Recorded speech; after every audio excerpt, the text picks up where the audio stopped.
Namaste, Om Namah Shivaya. What I'm going to read is a talk that I summarized that was given by Maharishi Om. He is a traditional Hindu Swami in the Advaita Parampara, meaning in the lineage of Advaita Vedanta, in the lineage of Adi Shankara. So I'm very honored. This is a summary of the talk that he gave, and he's given me permission to write this summary and then to share it with people. The philosophical basis of Sanatana Dharma, and that's the true name of Hinduism, or the fundamental ideas of Hinduism, is contained in the first line of a famous mantra from the Upanishads, one of the key scriptures of Hinduism. Asato ma sat gamaya. This can be translated in numerous ways. Lead me from untruth to truth. Lead me from the unreal to the real. Lead me from falsehood to knowledge. Any true spiritual path is the journey from untruth to truth. In Hindu Dharma, we understand that the untruth, unreal, and falsehood is an actual force called Maya. Many people weave complex philosophies about what Maya is, but actually it is quite simple. Maya is that which deceives, or you could say the energy of deception. And hence the goal in any true spiritual path is overcoming this untruth, overcoming this force, this energy. In Hindu Dharma, we call this moksha, mukti, or enlightenment. But to achieve this goal, one needs truth. One needs not only to make an effort on the spiritual path, but one needs a valid and true teaching. And one needs a true teacher who has attained this goal, who can guide you there. Anyone can say, I am enlightened, or I am Brahman, the Supreme. Many people do this. People who are not actually enlightened go about talking quite a bit. But are they living it? Have they completed the journey from untruth to truth? If it is just empty talk, if they have not achieved mukti, then it is deception. Untruth will never lead to truth. It will lead you in the wrong direction. But untruth is not a strong enough word to understand the power of Maya. Maya is specifically the untruth that deceives, misleads, conceals, and obscures the truth. Before following a spiritual teacher, you must verify if they are teaching the truth, and more importantly, living the truth. But how to do this? There is a simple test. The yamas and niyamas. These are the first two steps of the 8-limbed yogic path from the Yoga Sutras of Patanjali.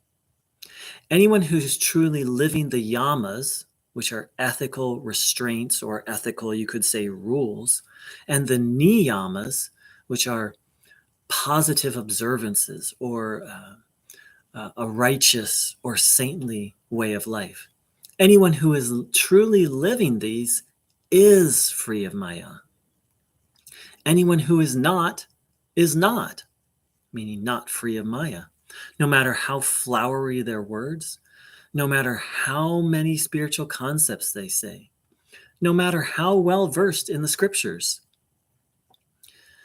Someone who is not living by the yamas or niyamas is not free of Maya or deception. Some people are taking the words and work of Adi Shankara, the philosophy of Advaita Vedanta, and twisting them so deeply that it sounds like Hindu Dharma and sounds true. It sounds as if they are enlightened, but they are not. It is the opposite. It is deception. Neo-Advaita is a term that scholars and teachers within Sanatana Dharma are calling this watered-down version of Advaita Vedanta, the teachings of Adi Shankara. The fundamental difference between actual Advaita Vedanta and Neo-Advaita is the difference between experience and mental constructs. Enlightenment is not a set of words or beliefs. It is not a mental thing. Moksha is to live Moksha is to live in samadhi, to live in a continuous communion and union with Brahman.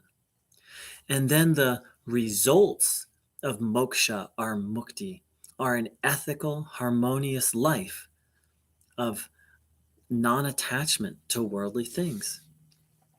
Liberation is a continuous state of being, free from the influence of the three gunas, qualities or energies of the mind.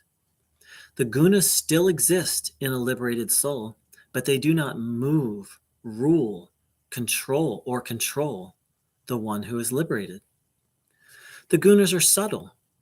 They cannot be observed in another person, but the result of being free of the gunas can be observed. Is the person, or you, living the yamas and niyamas? The yamas and niyamas are like a test. You can take them any time to see where you are on the path. Sanatana Dharma is a path. To walk a path, you need to clearly see where you are on the path so you can see your obstacles. In essence, you need to accept where you are so you can take the next step forward. Believing yourself to be enlightened when you are not is a deep untruth, deception of Maya. It completely interferes with the spiritual path. If you think you are enlightened, you will ignore the lessons, the problems, and challenges that need to be addressed to actually progress. Thinking you are enlightened is not enlightenment. That is a mental imagination, akin to a hallucination.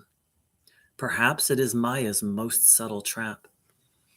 Every human being has negative emotions qualities within them, even the great saints. They are built into being human, and to some extent, we all need a little of them. What differentiates a saint from a non-saint is not the absence of these negative qualities, but the saint is not controlled by them. Anyone who is still controlled by the gunas is not free. They are still caught in Maya, and they cannot lead you to freedom.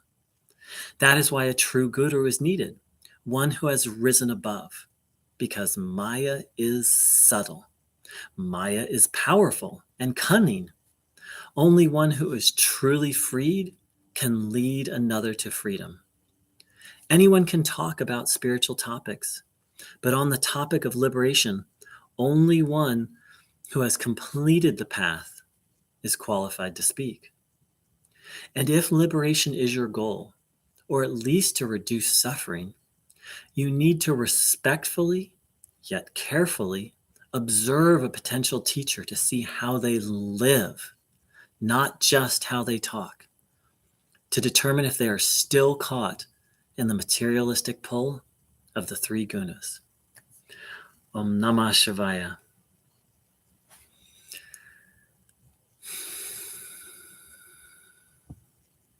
Much gratitude to Maharishi Om for these wise words. And of course, once again, it's my honor to collate them, bring them together, and share them. I invite you to please meditate on these words, to listen to them a few times. Not in my own personal experience, not carefully observing a teacher before I followed that teacher led me into extreme peril. To follow a spiritual teacher is to take them as your guide to life. And not everyone who claims to be a teacher actually is. Not everyone who claims to be a teacher is a good guide to life. And here, Maharishi Om has given a clear set, a criteria and a bit of a process to how you can investigate and do your due diligence before blindly following a teacher. Thank you so much. Om Namah Shivaya.